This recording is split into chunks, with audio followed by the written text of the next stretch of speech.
봄바람 휘날리며 예배 자리로 나오신 모든 성도님들을 주님의 이름으로 환영하고 축복합니다. 오늘 함께 보실 말씀은 마태복음 24장 36절부터 51절까지 말씀입니다. 제가 봉독하겠습니다. 그러나 그날과 그때는 아무도 모르나니 하늘의 천사들도 아들도 모르고 오직 아버지만 아시느니라. 노아의 때와 같이 인자의 임함도 그러하리라. 홍수전에 노아가 방주에 들어가던 날까지 사람들이 먹고 마시고 장가들고 시집가고 있으면서 홍수가 나서 저희를 다 멸하기까지 깨닫지 못하였으니 인자의 임함도 이와 같으리라. 그대의 두 사람이 밭에 있음에 한 사람은 데려가고 한 사람은 버려둠을 당할 것이요 두 여자가 맷돌질을 하고 있음에 한 사람은 데려가고 한 사람은 버려둠을 당할 것이니라. 그러므로 깨어있으라. 어느 날에 너희 주가 임할는지 너희가 알지 못함이니라. 너희도 아는 바니 만일 집주인이 도둑이 어느 시각에 올 줄을 알았더라면 깨어있어 그 집을 뚫지 못하게 하였으리라. 이러므로 너희도 준비하고 있으라. 생각하지 않은 때에 인자가 오리라. 충성되고 지혜 있는 종이 되어 주인에게 그 집 사람들을 맡아 때를 따라 양식을 나눠줄 자가 누구냐. 주인이 올 때에 그 종이 이렇게 하는 것을 보면 그 종이 복이 있으리로다. 내가 진실로 너희에게 이르노니 주인이 그의 모든 소유를 그에게 맡기리라. 만일 그 악한 종이 마음에 생각하기를 주인이 더디오리라 하여 동료들을 때리며 술 친구들과 더불어 먹고 마시게 되면 생각하지 않은 날 알지 못하는 시각에 그 종의 주인이 이르러 엄히 때리고 외식하는 자가 받는 벌에 처하리니 거기서 슬피 울며 이를 갈리라. 아멘. 기도하시겠습니다. 사랑하시는 하나님, 이 새벽에 기도의 자리에 불러주시고 살아계신 하나님의 말씀을 듣게 하시니 감사합니다. 이 시간 우리에게 주시는 하나님의 말씀을 받으며 우리는 심령의 깨달음과 위로와 결단이 있게 하실 하나님을 찬양합니다. 성령님, 이 시간 친히 다스려 주옵소서. 또한 우리의 심령 위에 충만하게 임하셔서 전하는 자나 듣는 자나 모두 그저 듣는 자리에 끝나는 것이 아니라 삶으로 살아내는 은혜를 누리게 하옵소서. 감사드리며 우리 주 예수 그리스도 이름으로 기도합니다. 아멘. 오늘은 그날과 그때를 기다리며 라는 주제로 말씀을 나누려고 합니다.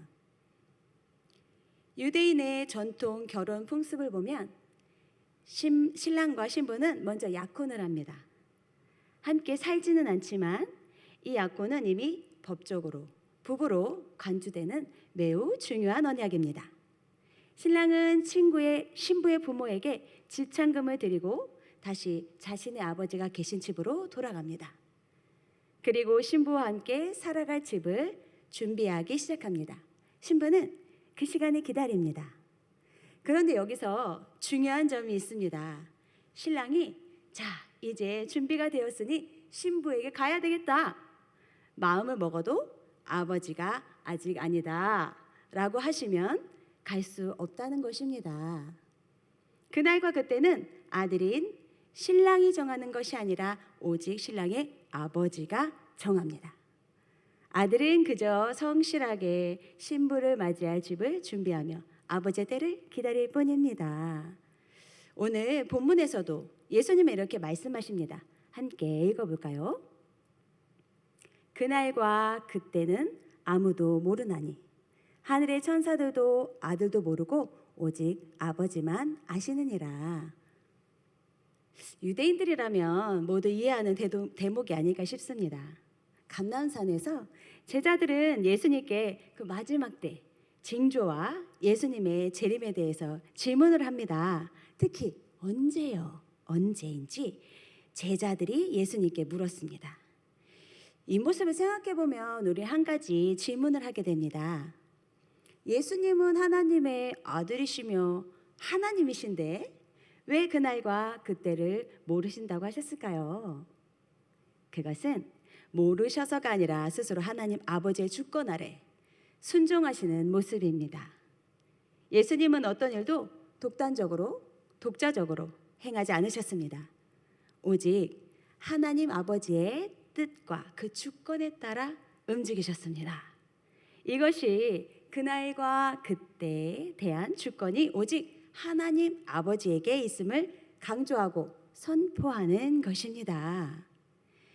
예수님께서 스스로요 제안하신 이 겸손은 오늘날 우리에게 중요한 메시지를 줍니다. 우리는 그 언제라는 시기를 알 수 없기에 그 시기를 함부로 단정하거나 계산하려는 인간의 그 오만과 인터넷에서 그 사람들이 두렵게 만드는 그 정보들, 거짓 정보들이죠. 그리고 예수님 오시는 그 날짜를 정해놓고 모여있는 그 이단의 미혹에 빠지지 말아야 한다는 것입니다. 이어서 예수님은 제자들에게 재림의 때를 비유로 말씀하십니다. 바로 노아의 때를 말씀하시죠. 노아의 시대에 같이 인자도 인자의 임함도 그러할 것이다 라고 하시죠. 사람들은 장가가고 시집가고 먹고 마시고 평범한 생활을 살아갔습니다. 문제는요, 그 자체가 아니라 그 일상 속에서 하나님의 심판과 경고에 대해 전혀 깨어있지 않았다는 것입니다. 노아가 아무리 외쳐도 사람들은 듣지 않았고 결국 심판의 그 홍수가 임하기까지 깨닫지 못했습니다. 우리 창세기 6장 8절을 함께 읽어볼까요? 그러나 노아는 여호와께 은혜를 입었더라. 아멘이십니까? 생각해 보세요. 아주 큰 방주, 바닷가 가까이에 지은 것도 아니고 산 중턱에 지은 큰 방주. 그 방주를 짓는다는 것은 얼마나 눈에 띄는 일이겠습니까? 노아는 하나님의 은혜를 입어 사람들이 비웃고 조롱을 당해도 끝까지 방주를 지을 수 있었습니다. 왜요? 왜일까요? 바로 하나님의 은혜를 입었기 때문입니다. 또한 하나님께서는 아주 많은 사람들에게 그 방주를 보면서 돌이키라고, 돌아오라고 오랫동안 그 노아를 통해서 분명히 기회를 주셨습니다. 그러나 사람들은 오히려 손가락질하며 비웃었습니다. 그 무뎌진 자리, 깨어있지 못한 자리에 머물러 있었던 것입니다. 그 무뎌짐. 오늘 우리의 모습은 어떻습니까? 우리는 예수님 다시 오신다는 것을 분명히 알고 있습니다. 그러나 집을 사고 차를 사고 더 좋은 회사, 또 우리 아이의 더 좋은 환경, 이런 삶의 여러 문제에 마음을 쏟다 보면 그 예수님의 재림의 소망이 점점 그 우선순위가 뒤로 물러나는 그 무뎌짐은 아닐까요? 우리는 우리의 삶을 돌아보아야 할 것입니다. 그러면은 차도 사지 말고 집도 사지 말고 다 직장 때려치고 일상생활 그렇게 할까요? 때려칠까요? 하지 말까요? 성경은요, 장가가고 먹고 마시는 것 자체가 문제라고 하지 않습니다. 중요한 것은 무엇을 하느냐가 아니라 어떤 상태로 살아가느냐입니다. 예수님은 두 사람이 밭에 있고 또 두 사람이 맷돌질을 하고 있어도 하나는 데려감을 당하고 하나는 남겨둠을 당한다고 말씀하십니다. 같은 일이잖아요.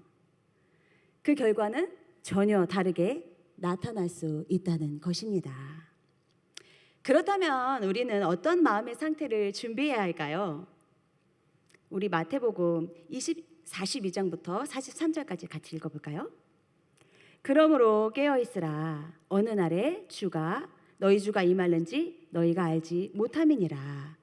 너희도 아는 바니 만일 집주인이 도둑이 어느 시각에 올 줄 알았더라면 깨어있어 그 집을 뚫지 못하게 하였으리라.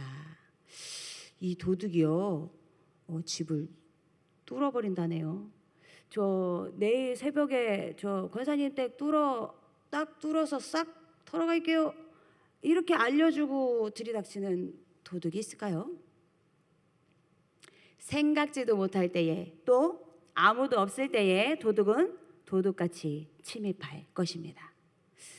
그런데 만약에 주인이 그 계략을 알았더라면 단단히 준비를 했을 것입니다. 못 뚫게요. 반대로 만약에 예수님께서 다시 오시는 그날과 그때를 우리에게 조금만 기뜸해 주셨다면 우리는 아주 싹 다 팔고 단단히 준비를 하고 있을 것입니다. 우리 예수님 갑자기 임하시기에 또 그날과 그때를 우리는 알지 못하기에 믿음이 있는 자, 은혜를 입은 자만이 준비하고 깨어 있어 신랑 되신 예수님을 마주할 수 있을 것입니다. 그 기준이 무엇일까요? 바로 깨어 있음입니다. 그래서 예수님은 깨어 있으라 라고 말씀하십니다. 도둑이 언제 올 줄 알았다면 준비했을 것처럼 우리는 그때를 모르기에 늘 준비된 삶을 살아야 합니다. 준비하라. 예를 들면 내일 과제를 다 한 학생들은 굉장히 마음 편안하게 잠을 자고 아침에 눈을 뜰 것 같습니다. 그리고 편안하게 등교를 하겠죠. 신이 나서 제일 먼저 제 앞자리에 앉을 수도 있습니다. 이처럼 매일매일 일상의 이 삶에서 이 마지막 때를 준비하는 것, 살아가는 인생은 결코 무서워, 두려워, 초조해 그게 아니라 기쁨으로 우리 예수 그리스도를 다시 오심을 기대하며 소망하며 살아갈 것입니다. 깨어서 준비하며 우리 어떻게 살아야 할까요? 첫 번째입니다. 깨어있어 기도와 말씀으로 성령에게 귀 기울이며 동행하는 삶입니다. 우리는 이 중요한 정보가 담긴 이 핸드폰, 잠김 설정을 잘하죠. 그리고 우리의 재산을 지키기 위해서 요즘에는요 최첨단 장비들을 많이 사용합니다. 그렇다면 우리의 영혼은 어떻습니까? 우리의 영혼을 지키기 위해서 우리는 어떤 준비를 또 어떤 설정을 하고 있습니까? 성경은 반복해서 깨어있으라 고 말씀하십니다. 평소에 늘 하는 것처럼 말씀을 읽고 기도하며 마음과 그 삶으로 준비하는 하루가 되어야 합니다. 하루하루. 어떻게 해요? 두 번째입니다. 충성되고 지혜 있는 청지기로 살아가야 한다는 것입니다. 하루하루 말이죠. 하나님의 백성들은 청지기의 사명을 감당해야 합니다. 예수님 하늘로 승천하시고 우리에게 그 복음의 믿음의 바톤을 맡기셨잖아요. 저와 여러분 모두 하나님의 생명과 재산 그리고 이 땅의 모든 것을 대신 맡은 사람들입니다. 예수님은 이 청지기 비유를 통해서 때를 따라 양식을 나누어 주는 종이 복이 있다라고 말씀하십니다. 주인이 돌아왔을 때 맡기신 사람들을 돌보고 양식을 나누어 주는 그 종을 기뻐하시면서 더 큰 것을 맡겨 주신다고 하십니다. 그렇기 때문에 우리는 단지 기다리는 사람들, 예수님 오실 때까지 기다리는 사람들이 아니라 맡겨진 자리에서 충성스럽게 섬기며 살아가는 사람들인 것을 잊지 말아야 할 것입니다. 반대로요, 악한 종은요, 스스로 생각하기를 주인이 언제 올지 몰라, 조만간 오지는 않을 거야, 이렇게 여깁니다. 그래서 동료들을 괴롭힌다고 또 합니다. 주인의 힘을 이용해서 자신의 권세를 누립니다. 매일 먹고 마시고 취하고 아주 당연한 것처럼 주인의 것을 행사합니다. 그러나 생각지 않은 날 갑자기 주인이 나타나 어미 때립니다. 벌을 내리고 내쫓습니다. 종은 쫓겨나서 밖에서 슬피 웁니다. 이를 갈며 한편으로는 억울해하고 한편으로는 후회합니다. 여기서요, 이 본문에 이 악한 종은요, 외식하는 자가 받는 벌을 받게 된다고 나옵니다. 믿지 않는 자를 말하는 것이 아니죠. 악한 종과 외식하는 자의 벌이 동급이라는 것을 알 수가 있습니다. 외식하는 자, 헬라어로요, 호포크리테스라는 말인데요. 외식의 그 뜻은 이런 거죠. 경건의 행위를 말하죠. 하나님이 중심이시고 하나님이 보시는 그 중심을 드려야 하는데 사람들이 청중이고 관중인 것입니다.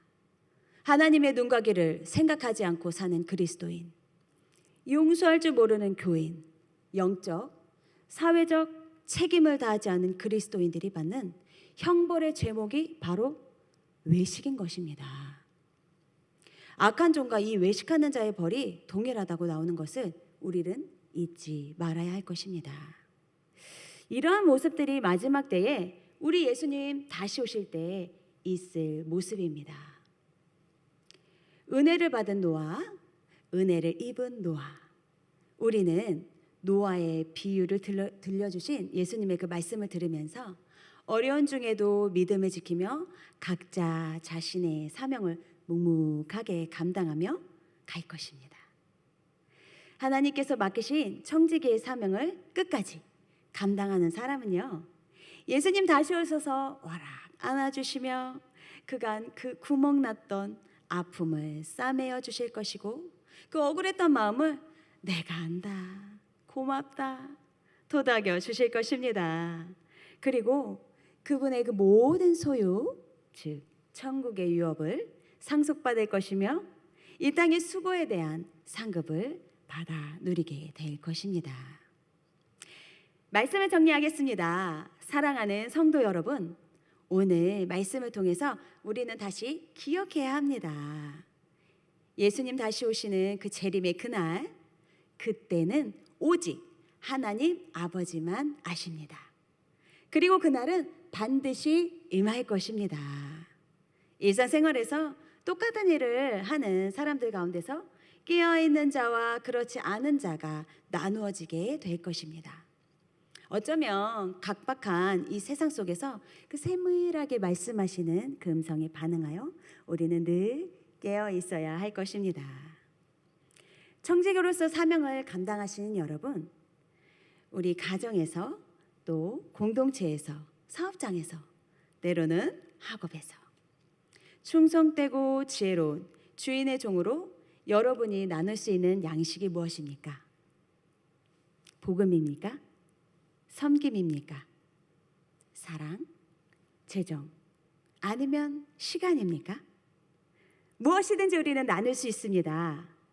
왜 나눌 수 있을까요?